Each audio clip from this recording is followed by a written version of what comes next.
a symbol. It's a metaphor. And Jesus is a metaphor for the sun. And so boiling it down, Christianity is sun worship based on astrology. Because nobody owns the sun. Africans don't own it. And we don't own the sun. So obviously the sun belongs to God. So it's God's sun. And he's the light of the world. Of course the sun's the light of the world. What else lights the world if it's not the sun? And he has 12 helpers. Of course, the 12 signs of the zodiac, the 12 months of the year.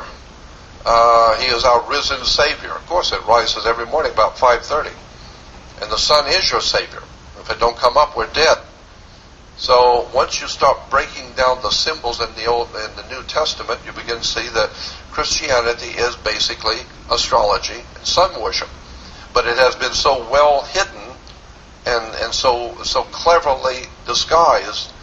And once you start breaking it down and reading the whole story, it becomes overwhelmingly obvious. This is what we're talking about. He has a virgin birth. He's born of a virgin, of course. Virgin birth because one of the constellations of the zodiac is Virgo. Virgo the Virgin.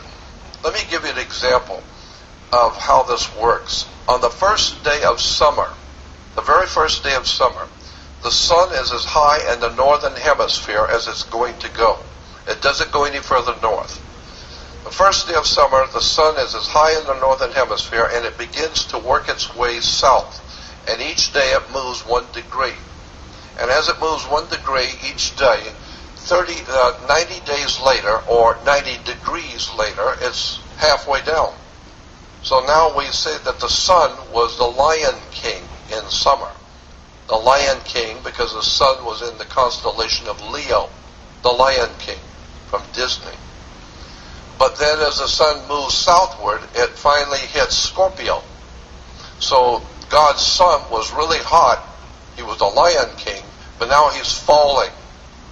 So now we call it fall, because he's falling, and he's falling south. So it moves into fall in Scorpio. This is why Judas gives Jesus the kiss of death, because Judas represents Scorpio. And Scorpio gives the God's Son, the light of the world, the kiss of death. And now he's going to die in Capricorn. He's going to die and go all the way down. But what's interesting about this is that the sun goes all the way down south until it hits what is called the winter solstice. And that's on December 22nd, the sun hits the lowest point on the sky in the south on December 22nd. It's called the winter solstice, the beginning of winter. And for 3 days, the United States Navy will show and explain it to you that the sun comes up for 3 days, 22nd, 23rd, and 24th, on the same degree. It doesn't go any further south, and it doesn't come back north. But on the same degree that it was on December 22nd, the sun rises the next 2 days, 23rd and 24th, on the same degree. So the ancient people said that the sun was alive. He was the lion of the tribe of Judah, Leo. He got the kiss of death from Scorpio, and now he is 3 days, he's not moving at all. So therefore he's in his tomb for 3 days. Then on the 25th of December, the sun moves 1 degree northward. And you can calculate that, as the Navy does. You can calculate, very slight, but if you've got the right instruments, you can see the sun move 1 degree northward. Therefore, it came back to life. So now we celebrate God's Son being born again. He's born again. When? On December 25th. So we celebrate Christmas on Christ's Mass. But as the sun moves back toward the northern hemisphere, it crosses over the equator at spring, because he was dead in winter. Now he's springing back to life. So as he comes back to life and crosses over the equator, there was a celebration called the Passover, because the sun has passed over the equator, coming back to the northern hemisphere.